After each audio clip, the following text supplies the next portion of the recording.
There is a particular kind of loneliness that comes not from being alone, but from realizing that the people around you are not coming with you. You have the vision. You feel the pull toward something better, something truer, something that resembles the life you actually want to live. But when you look beside you, there is no one there. No mentor guiding your steps, no friend cheering you on, no family member who believes in what you're building. Just silence. Just the weight of your own ambition and the crushing suspicion that maybe you're delusional for even trying. This is the moment where most people stop. This is the moment where dreams die not from failure, but from isolation. And this is the moment we are going to talk about. Because how you handle this moment determines everything. The self-improvement industry loves to sell the fantasy of community. Find your tribe. Surround yourself with people who lift you up.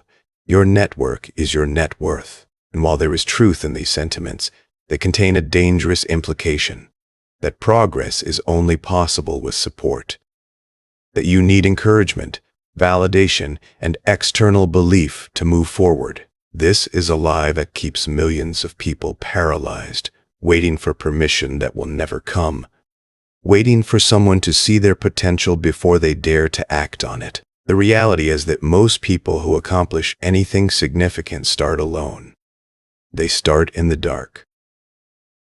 They start without applause, without understanding, and often without a single person in their corner. And the sooner you accept that this is not a problem to be solved, but a condition to be mastered, the sooner you will begin to actually move. The first thing you must understand is that your isolation is not evidence of your unworthiness.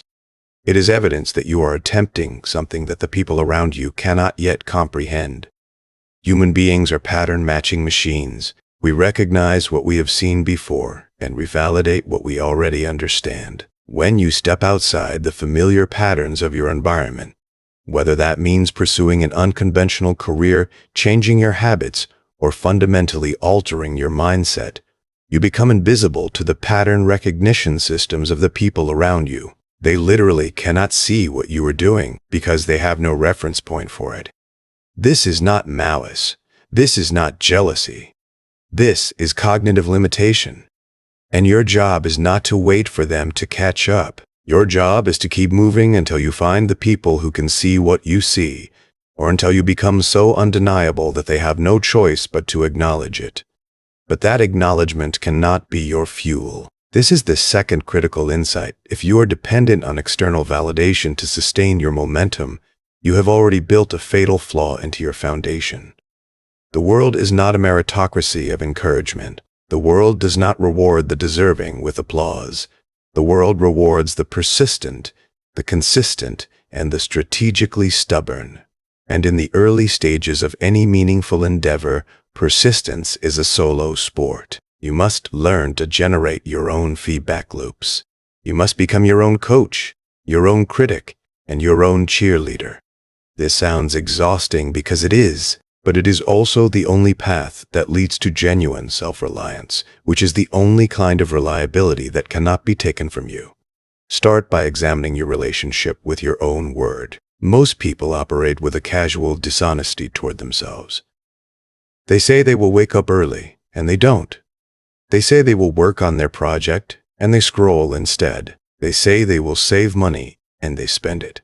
And because no one is watching, because no one is there to hold them accountable, they let themselves off the hook again and again. This is the real danger of isolation, not the absence of support, but the absence of witnesses.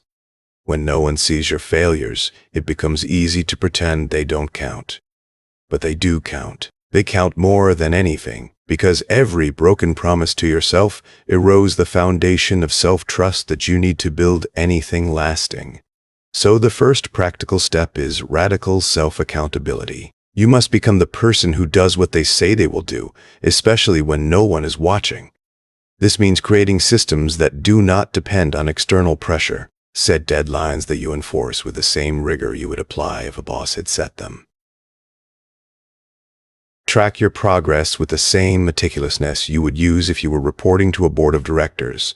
Create consequences for yourself that matter. Miss a workout?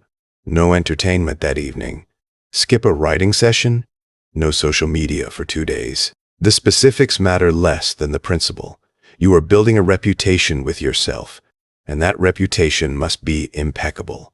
Because when no one else believes in you, your own belief is the only currency you have. And you cannot believe in someone you do not trust.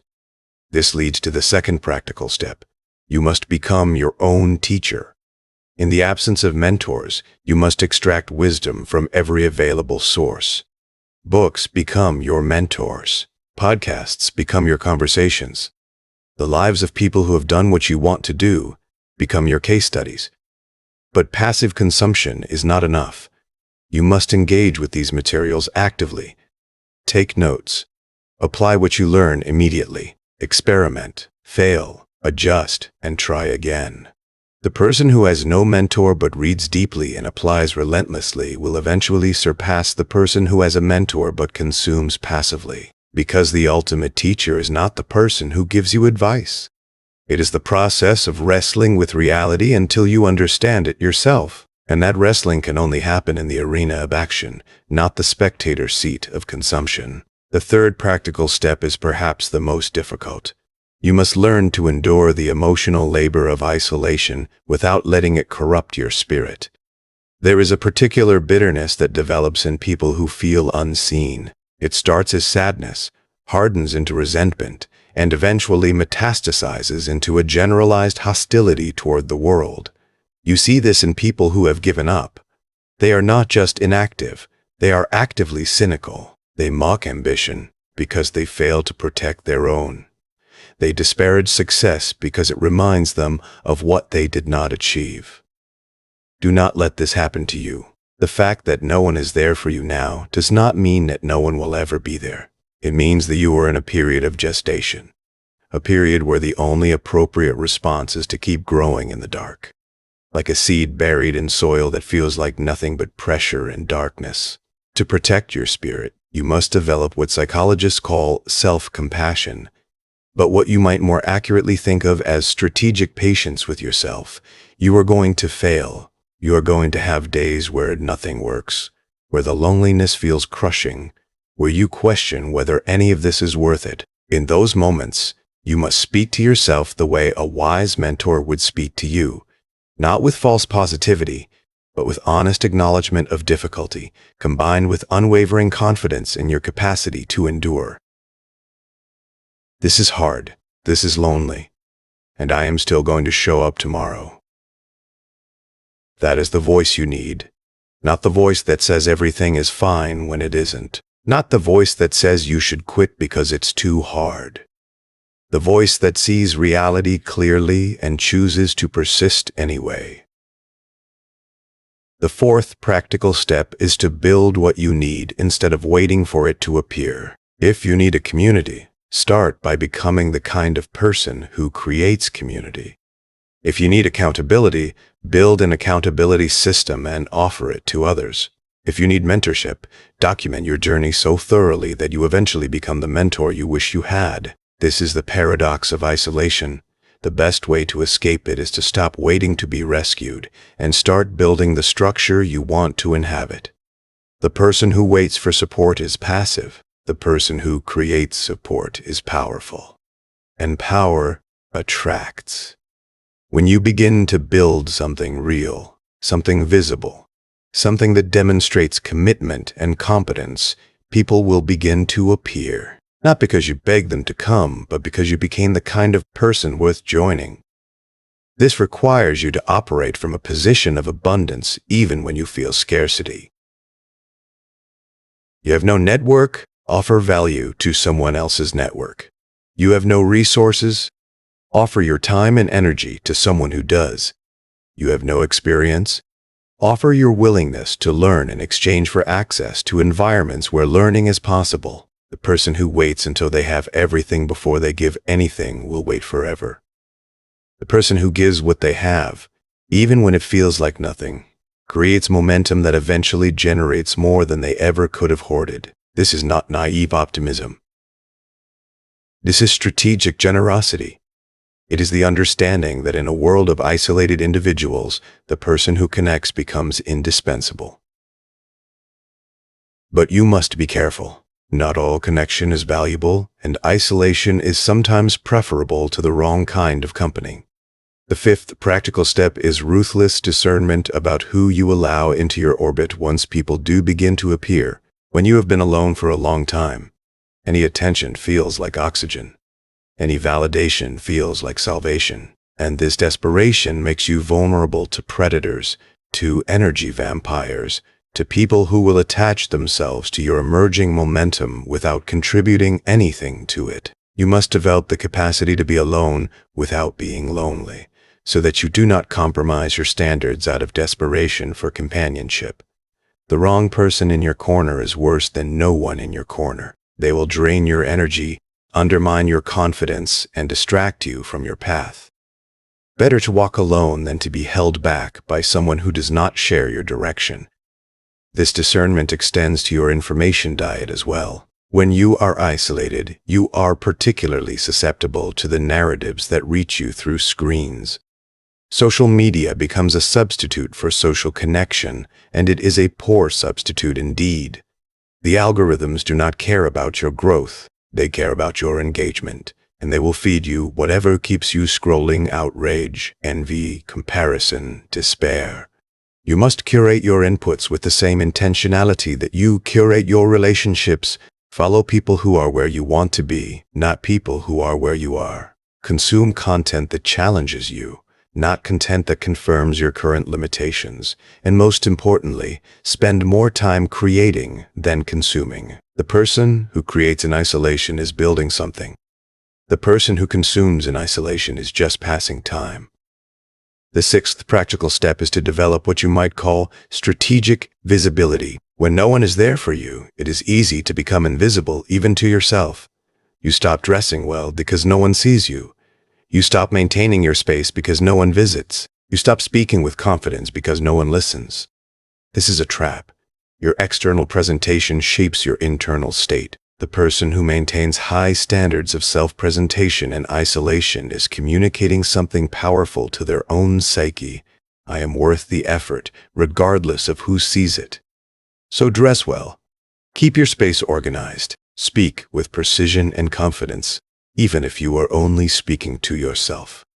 These are not superficial acts.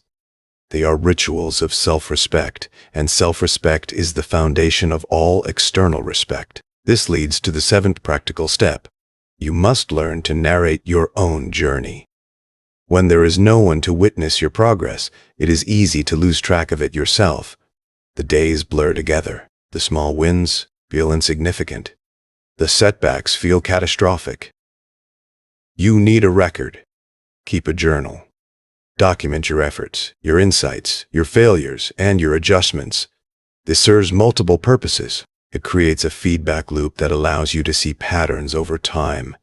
It provides evidence of progress when you feel like you are standing still. And it becomes the raw material for the story you will eventually tell, the story of how you built something from nothing, alone in the dark, without permission or applause.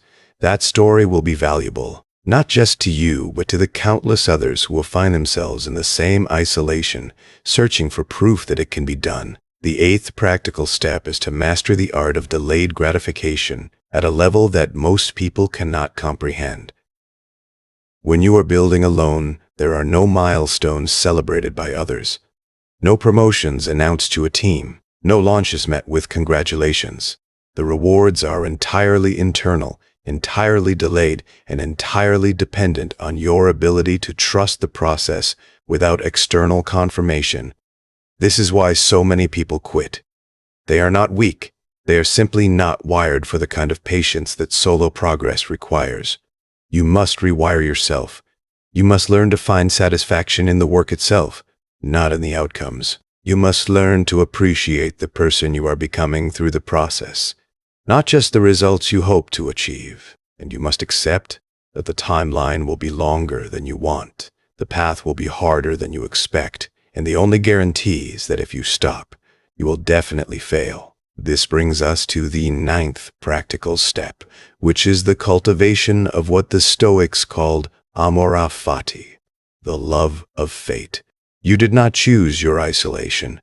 You did not choose your starting conditions. You did not choose the disadvantages you carry or the obstacles you face, but you can choose to embrace them as the specific curriculum designed to forge the specific strength you need. The person who has always been supported develops a dependency that becomes fragility. The person who has learned to stand alone develops a self-sufficiency that becomes invincibility. Your isolation is not a curse. It is a crucible, and if you choose to see it that way, every moment of loneliness becomes a moment of strengthening. Every setback becomes a lesson. Every day without applause becomes a day of building the quiet confidence that will eventually make you undeniable. The 10th and final practical step is to prepare for the paradox that awaits you at the end of this journey. If you do this right, if you persist, if you build, if you become the person who can stand alone, you will eventually attract exactly what you once lacked. People will appear. Opportunities will emerge. The support you once begged for will be offered freely. And in that moment, you will face a choice that is more difficult than any you have faced in isolation. You will have to decide whether to accept the community that now wants you, or whether to maintain the self-sufficiency that made you valuable in the first place. The danger is that success will soften you, that the arrival of support will erode the very discipline that created your success, that you will forget how to be alone just when being alone has become your greatest strength. The smartest approach is integration. Accept the community, but maintain the standards. Accept the support, but never become dependent on it. Accept the validation, but never need it. You have spent this period of isolation building something that cannot be taken from you. The knowledge that you can survive, progress, and thrive without external validation. That knowledge is your insurance policy against the fragility that comes with success. It is your guarantee that no matter what happens, no matter who leaves, no matter what fails, no matter how the world changes, you will be fine. Because you have already proven to yourself that you can be fine when no one was there. And that proof is the ultimate form of freedom. There is a deeper truth here that extends beyond the practical steps. It is about the nature of human existence and the illusion of separation that causes so much of our suffering. When you feel that no one is there for you, you are experiencing a particular flavor of the fundamental human condition. We are born alone, we die alone, and in between we spend much of our lives pretending that the connections we form will somehow save us from this solitude. They won't. Not because connection isn't valuable, but because the only connection that can truly sustain you is the one you have with yourself. Everything else is temporary, conditional, and ultimately outside your control. Your parents will age. Your friends will change. Your partners may leave. Your children will grow up and live their own lives. The only constant is you, and the only question that matters is whether you have built a relationship with yourself that can withstand the inevitable periods of isolation. This is the gift that no one talks about. The gift of being forced to be alone. Most people avoid it at all costs, filling every silence with noise, every empty space with activity, every moment of potential self-confrontation with distraction. And in doing so, they never meet themselves. They never discover what they are capable of when there is no one to impress, no one to please, no one to perform for. You have been given this gift, however painful it feels. You have been forced into the very condition that philosophers and mystics have sought for millennia, the condition of radical solitude. And if you choose to meet it rather than flee from it, you will discover something that changes everything. You are enough, not because you have achieved enough, not because you have proven enough, but because at the core of your being, beneath all the layers of social conditioning and external expectation, there is a capacity for self-generation, self-direction, and self-sustenance that does not require an audience. The path forward is not about becoming so independent that you no longer need anyone. That is a different kind of prison. It is about becoming so secure in yourself that your need for others is a choice, not a compulsion. It is about being able to stand alone without being lonely, and being able to stand with others without being lost. This is the integration that represents genuine maturity. The person who can only function with support is a child. The person who can only function alone is a hermit. The person who can function in both conditions, who can adapt to solitude or society without losing their center, is an adult. And adulthood, in this sense, is the real goal of self-improvement.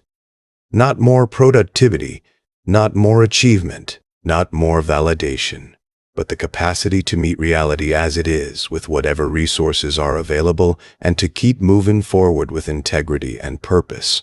So if you are in the dark right now, if you are building something that no one sees, if you are changing in ways that no one notices, take heart. You are not failing. You are gestating. You are doing the invisible work that precedes all visible success. You are becoming the person who will eventually be in the right place at the right time, not because of luck, but because you refused to stop moving until you got there. The world does not reward the talented. It does not reward the connected. It rewards the persistent. And persistence is a skill that can only be developed in the absence of immediate rewards.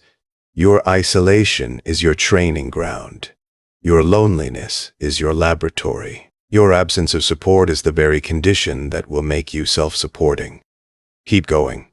Not because someone told you to, not because you read it in a book, but because somewhere inside you, beneath the doubt and the fatigue and the fear, there is a voice that knows what you are capable of.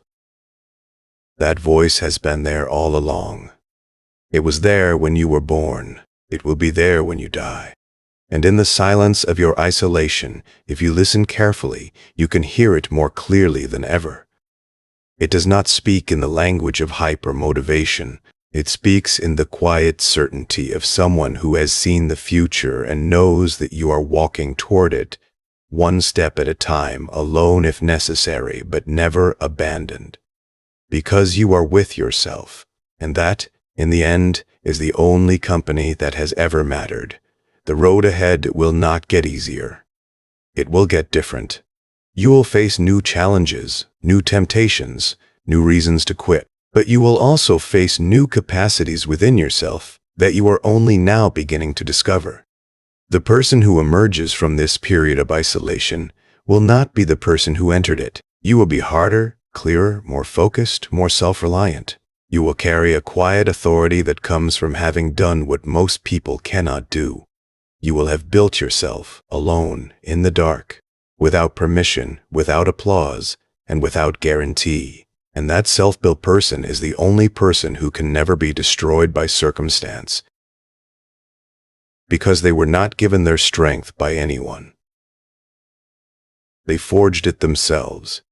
And what is forged cannot be taken.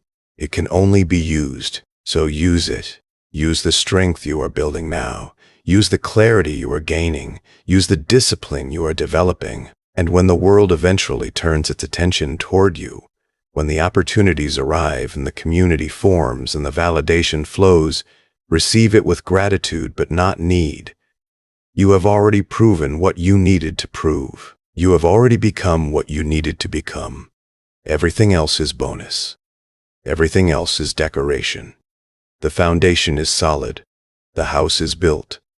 And no matter what storms come, you will stand. Because you learned to stand alone, and that is the only standing that cannot be knocked down. This is how you get ahead when no one is there for you. Not by waiting for rescue, not by begging for support, not by performing for attention, but by becoming so complete within yourself that the absence of external validation becomes irrelevant. By building so consistently that your progress becomes undeniable. By persisting so long that your isolation becomes your legend. The world will not remember who helped you. It will remember what you built. And the most impressive structures are always the ones built on the foundations that no one saw poured. Your foundation is being poured now, in the dark, in the silence, in the loneliness that feels like failure, but is actually the birthplace of everything you will eventually become. Keep building. The world is waiting for what you are making, even if it doesn't know it yet.